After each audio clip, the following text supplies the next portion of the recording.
Hello, everyone, and welcome. This is Sheryll, and I am with Project Purpose Podcast. It's been a minute that I've been online, so I decided to just go live and join my fellow business partners that have been trying real hard to convince you as to why you need to get a will done, right? Today, that is the topic that we're talking about. As you know, the month of August is Make a Will month, right? It's legal. I didn't make that up.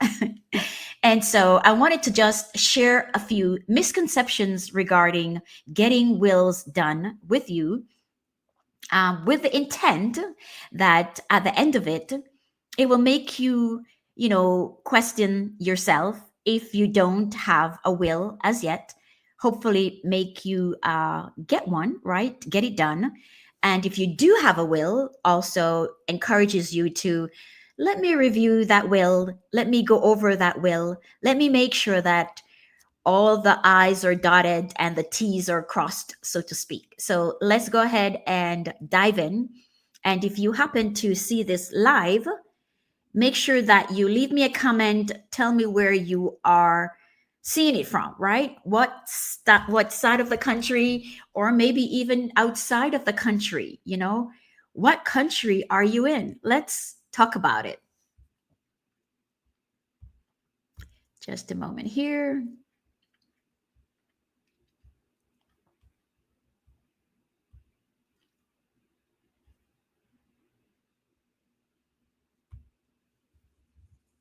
All right. So, for those of you who don't know, I do have a podcast. It's called Project Purpose Podcast, and it is available on all your podcast platform.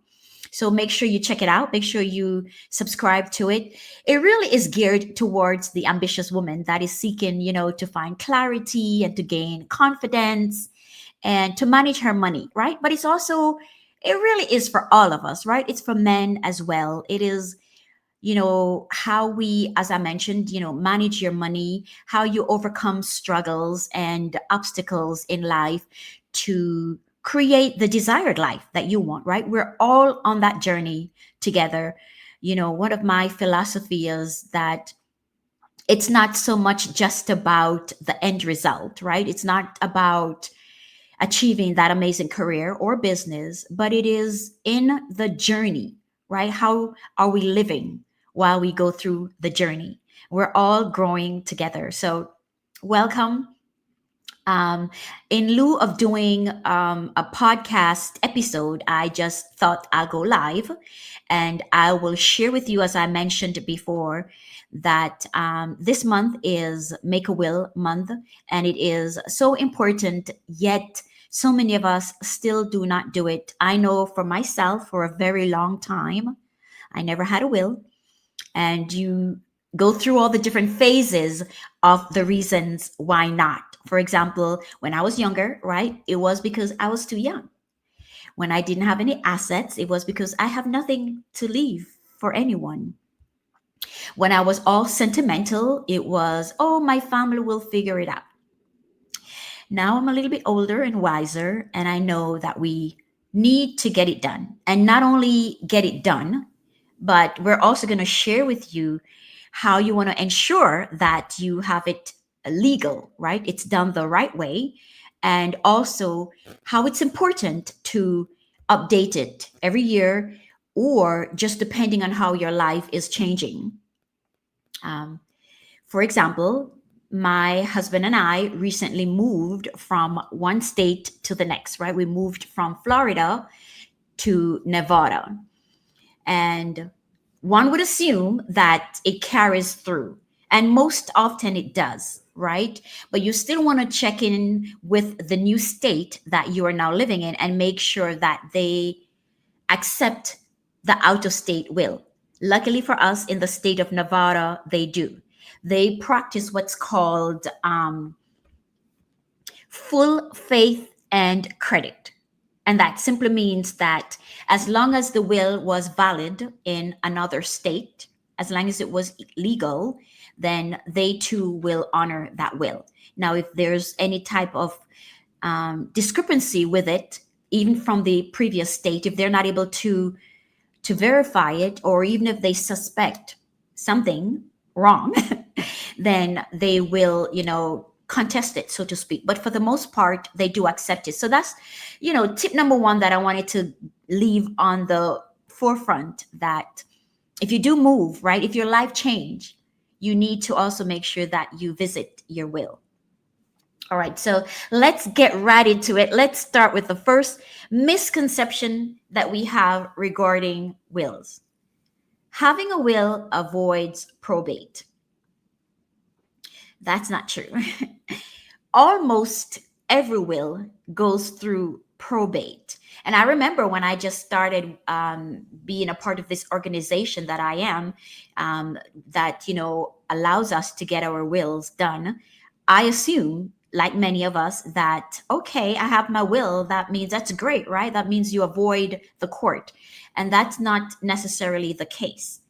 Sometimes, but most often, it still goes in front of a judge, right? Because they still want to make sure that the will is valid, that the people that present themselves as the beneficiaries are indeed your beneficiaries, and that most importantly, the will, as I mentioned before, is valid, right? So the cool thing about getting your will, since one would wonder, well, if it still goes through probate, why should I bother with getting a will, is that when you get the will done, it actually is handled way quicker through probate than someone who does not have a will, right? Again, like I said, when you do have a will, the judge is simply just making sure that everything is legit, and then he will just sign it off for it to be dispersed.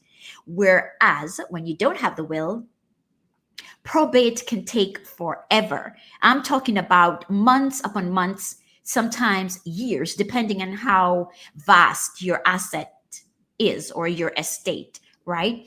Now, the scary part about that is that if you have family members, especially, young children, and of course your spouse, um, they are not able to continue living their life as normal because your asset is in probate. So things could be left behind where they're struggling with, simply as paying the bill. So now not only are they grieving your loss, but the fact is they're also grieving, going behind in bills, because it could take, as I mentioned, years to get it out of probate. And also, it's going to take about 5 to 10% of their asset in fees to clear all the debt, and the cost of court, and so on and so forth. So, and a side note to that, you want to make sure that you're joint on the family account, right? Checking account, things like that. I know that sometimes it's just one spouse that runs the household, and that person, whether it's the husband or the wife, may have the account in just their name. Now, can you imagine if that person dies, right? It means that that account is tied up in probate, and you're not able to get the money to pay mortgage, to pay school fee, and to pay other bills. That's not a good place to be. And that's why it's important to have your will done, because like I said, it will only take a very short time for the judge to release it, as opposed to when there's no will in place. So that's the first misconception. People think because I have a will, it will not go through probate, but it really will. The next misconception is, once I write the will, that's it, right? And that's not the case. You have to make sure that the will is legal. And again, this often depends on your state. Most states accept just you having two witnesses to your will. But there are some states that even require you to get it notarized. Luckily, the company that we work with, they walk you through step by step, so you're never confused as to what your next step will be once the will is in place. People often think because I do the will is done. That's it, right? But no, you need to make sure that you get the will witnessed by two people, preferably two people that are not in the will, right? Again, like I said, when it goes to probate, you do not want the judge questioning, I'm leaving all these assets to Sheryll, but at the same time, Sheryll is the witness to the will. So you often want to make sure that you get two people that are outside of your will. And this could be, your bank, representative, or your church, your pastor, um, and other family members, which is not in your will, which probably wouldn't be a good idea because then they'll know that they're not in your will. Okay. Now, if your state requires for you to notarize the will, this is very simple. You could get this done at your bank. Most often, they do it for free. And there's also little places around, like the UPS store. They're all over. And for a minimal fee, you can get your will notarized. So, no excuses, right? So, misconception number 3. And we talked about this in the beginning, but here's it. My will works everywhere, even if I move to another state, right? Wrong. As I mentioned before, most often they do, but you want to do your due diligence and check with that state.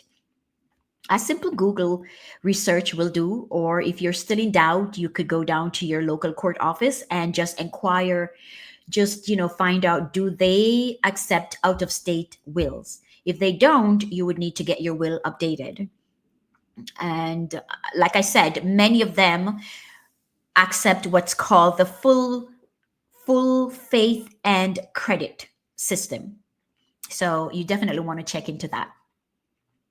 The next one is DIY online will.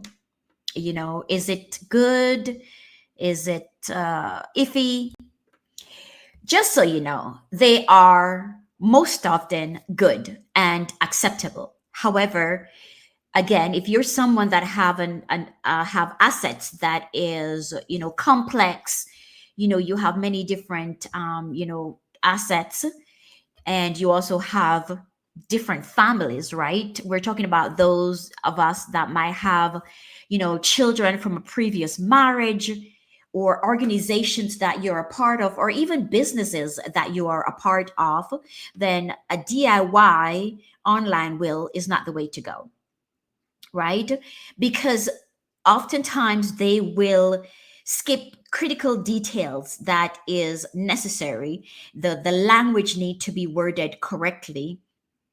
And so how do you really know unless you are having an attorney from that state draft the will and advise you accordingly? So DIY, I believe, is good for someone that might say, I don't have anything, so I don't really need a will. And we'll talk about that. Believe it or not, that is also a misconception. But here's how that would actually work for you. Let's just say you're young, right? You're a young person, you're just starting out in life. You may even still be in college. So, in essence, you really do not have any assets, right? And because you're young and you're single, right? You're not married. You're not involved in any businesses or anything like that, any sports. So where you might have had endorsements or contracts that you have signed for future activities. And we're talking here like a sportsman, a young sports person who is just starting his sports career. He's young, he's still under mom's roof. He might not have assets now, but he will have assets further on. And depending on how his contracts are set up, that individual cannot use a DIY. But the DIY is for the individual who is not playing sports, no assets, you're single, and you're young, but here's what you have. You have a child, right? Don't assume just because I have a child and I'm living with my mom. When I die, my mom will take care of the child. Most often, that is the case. But sometimes the judge might see it differently when you don't have a will in place. Now, a twist to that could also be, let's just say you grew up with mom or dad and they have really strict, rules and regulations and the way they discipline children. You for example, you you're not fond of, and you survived it but you did not like it, and you don't want your child to grow up in that environment. You can decide who raise your child when you die. Even at that young age, yes, you still have the authority, so to speak, as long as you're over 18. Some states could be 21. So again, you want to check with your states. You have the right to set up your will, and you could say, instead of my mom getting my child, I want it to be my bigger sister. Not only does she have young kids as well, so I know that my child will grow up around other, relatives, but I also love the way my sister is living her life. She's grounded, she's married, she's got a steady income, a steady job. She's, always exemplified good values, good morals. I would want my child to be raised by someone like that. You would need to put that in a will. Just telling your sister is not enough, right? But that's the only way that you could do a DIY, because it's very simple. There's no assets involved. The only thing you're doing is dictating how your minor child will be governed once you're gone. The next DIY that leads us, I'm sorry, the next misconception is, we already covered it, is I don't have enough assets. But as I mentioned before, if you have a minor child or minor children, you do need to make sure that you set up a will, right? Take a water break.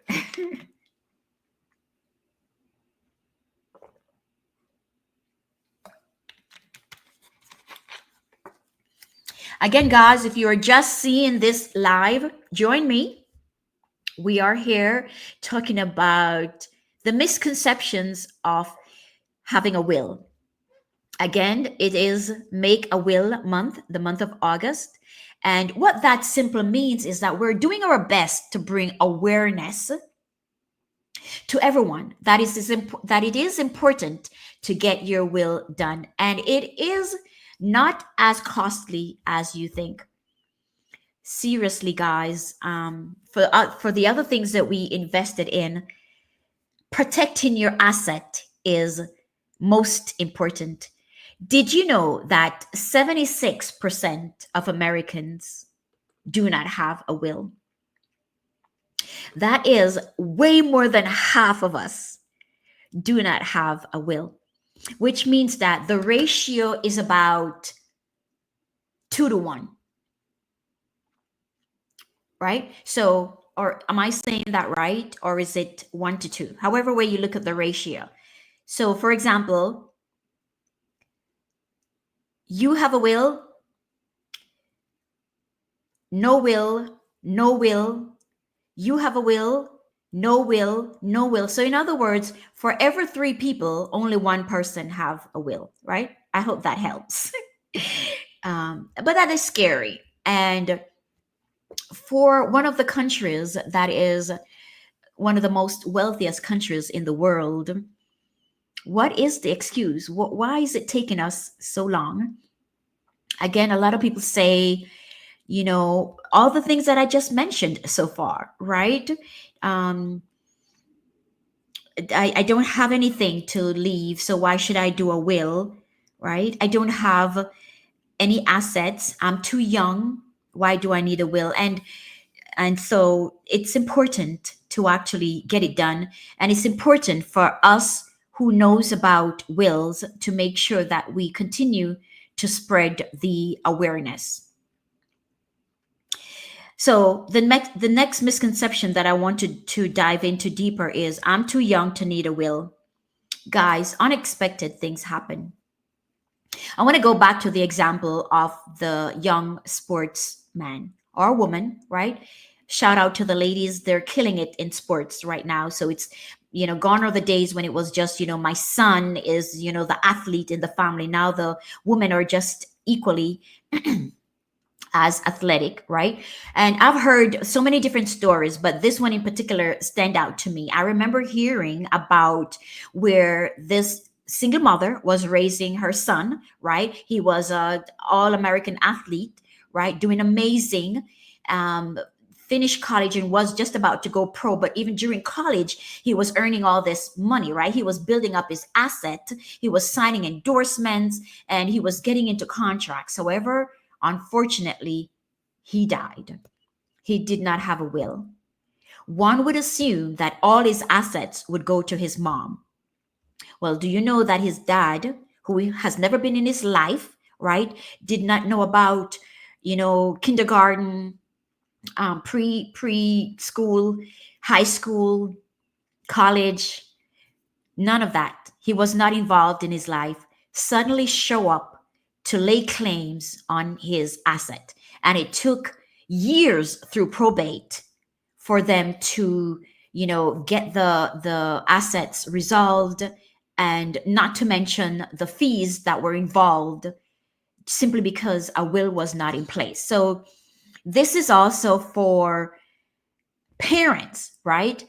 Just because um, you might have a will, and that's great, but I would strongly encourage you to encourage your children to get their own will. If they are 18 or older, they need to get their wills in place, especially as I mentioned before, if they have kids, because believe it or not, we're young, but we're still having kids, right? Or especially if that child is involved in, well, they're not a child per se, they're a young adult, right? The young adult is involved in sports, any type of businesses that they're running. If they are, if they have been monetizing their skills, right, they may have produced songs, instruments, play instruments, things like that. And one again might think, oh, well, they're young, they have time. You just don't know what tomorrow brings, right? No one knows what tomorrow brings. So I would strongly encourage you to get it done, right? A big one, and believe it or not, maybe the reason why many of us do not get our wills done is because we say my family will figure it out, right? We'll say, oh, I told my mom what to do, you know and especially the parents, I told my kids what to do.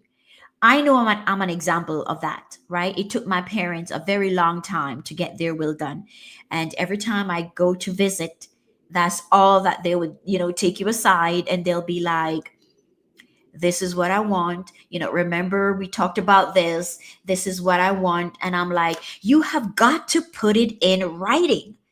Again, especially when you have children outside of the marriage. Even when it's inside the marriage, siblings still fight with each other. And it doesn't matter what you have, guys. It could be just your furniture, right? You may not own a home, businesses, but it could just be your furniture. There are families that are not talking for years simply because one assumed that they would get grandma's china. Another one assumed that they would get their mom's expensive furniture. The furniture has been used, but I still want them. And if I don't get them, it's going to be a problem. They were not in a will. I just assume that I'm getting them. I'm the oldest. I should get them. It doesn't work like that. Unfortunately, lots of families die with that sometimes unspoken conversation, right? My kids love each other. They all get along. They will know how to work it out. Why don't you save them the peace of mind? Allow them the time to grieve, right? Instead of having to fight and worry about your assets. Now, as I mentioned, should you have any assets at all, and even if it's a home, just a home, yes, you might have a mortgage on that home, but you have home, you have, investments account, retirement accounts, you have money in the bank, you have charities that you and different organizations that you are a part of, you definitely want to make sure that you put the will in place. The next misconception, we're going down the list here, guys. If I'm married, my spouse automatically gets everything, right? Wrong. Most often, that is the case. But because life doesn't always go as smoothly, and because what is it? I don't know the rate of the divorce. I should have looked into it, but I want to say maybe it's about 50% now of Americans are divorced, right? Which means that oftentimes you have kids outside in a previous marriage, right? You have older kids, so you have different sets of kids. Sometimes it's not even just two sets.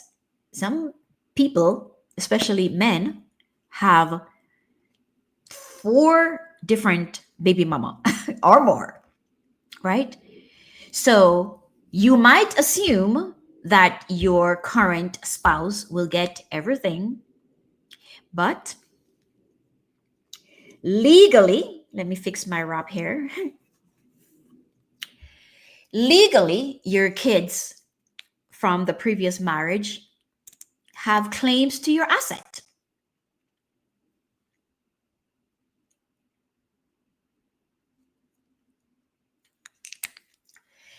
And they might show up to make claims, right? So you definitely want to make sure that you put your will in place.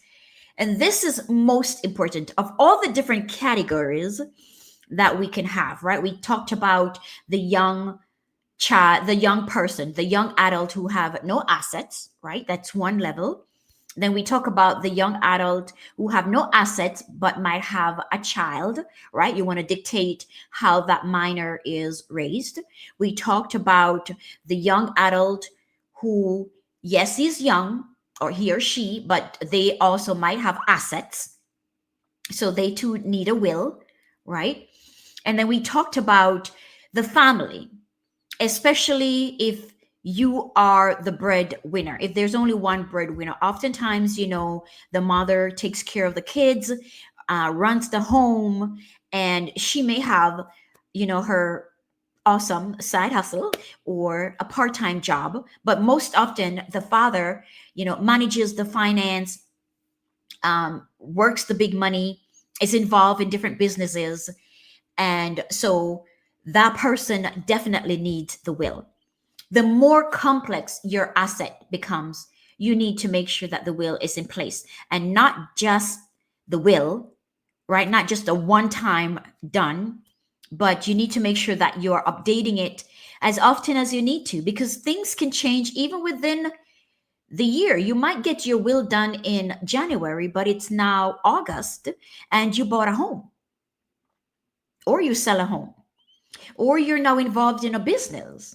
You need to update that will because, like I said, the unexpected can happen at any time, right? So that's the information that I wanted to share with you today regarding getting your will done. Now, I want you to know that if you don't have your will, which we know the statistics, so get with me, right? DM me later and I will share with you how you can get your will done for a fraction of the cost. Remember, it is not just about the amount of assets that you have, but if you have young children that are still at home. And sometimes this is not even just your children. We're talking about grandchildren that you're raising, right? We're talking about maybe you have, young cousins that you're raising. The family dynamics really differ. And you might have young family members.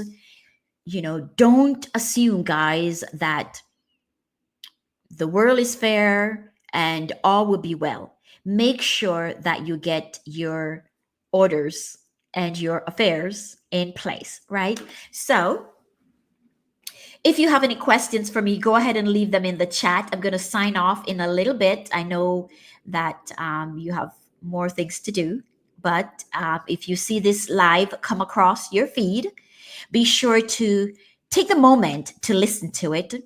Take the time to share it with family members and friends, right? So that the algorithm can continue to spread it out so that we can continue to bring awareness to this well needed area of our lives. What is the point, guys, in working so hard all your life to create these assets, right? Which we know is not just for you. If it was just for you, you probably would have just moved to the islands and just retire on coconut water and jerk chicken. But you have a family and your values goes way beyond just surviving. You created a legacy, right? You work hard, you create a legacy to leave not just for your children, but for your children's children. What is the point in working so hard and talking about that and doing that and then not protecting your assets? Your assets are not protected when you die without a will. The state dictates who governs your children first and foremost, right? And like I said, worst case scenario, if something should happen to both of you together, right? Mom and dad is gone at the same time, right? Because yes, I'm not trying to scare you, but for the most part, if mom dies, the kids are with dad. And if dad dies, the kids are with mom. But there are times when both parents can tap out together. Do not assume that your sister will take over. The court decides. Your sister might be the best person, right? The most loving, the most kind, right? Your values may align. However, your sister might not have the financial stability. She might not have a home. She could be going through a serious financial time right now. She don't have a home.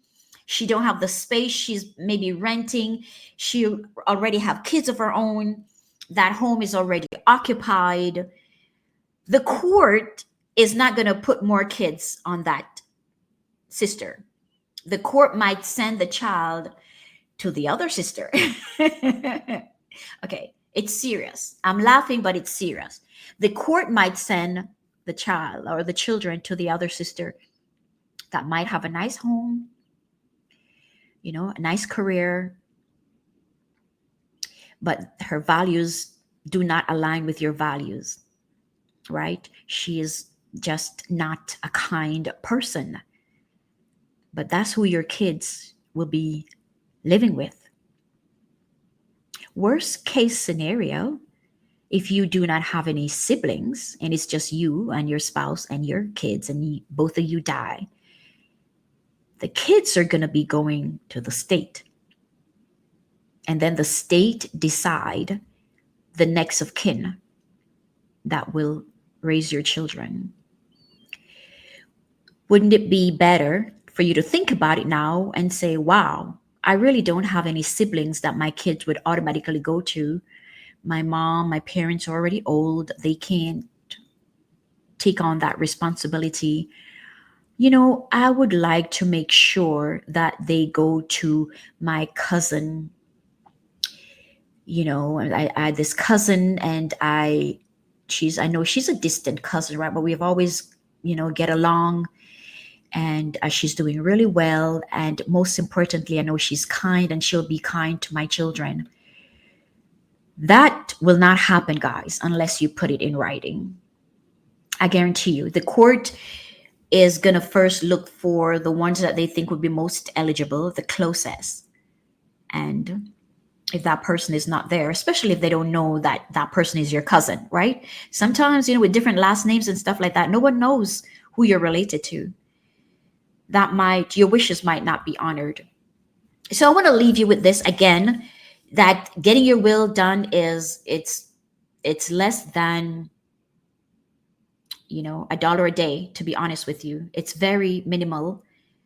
DM me and I will share with you how you can set yourself up for success and how to protect your assets, right? Tomorrow isn't promised. So make your intentions clear today. You love your family and you want them to have peace of mind. Don't leave them guessing. Leave them and love them enough to make it easy on them should you pass. They already need to mourn your death, go through the loss. Do not let it be a financial struggle as well. So that's what I wanted to share with you today. I have lots more things to talk about, but not on this live. And I want you to continue to, like I said, share this live, chat with me in the chat. Let me know your thoughts on this topic. And don't forget to subscribe to the Project Purpose podcast. Just Google us. There's actually quite a few Project Purpose out there. That's why we have the podcast at the end. Project Purpose podcast. That's what you need to Google. Okay? And check us out. Until next time, guys. Bye for now. Take care.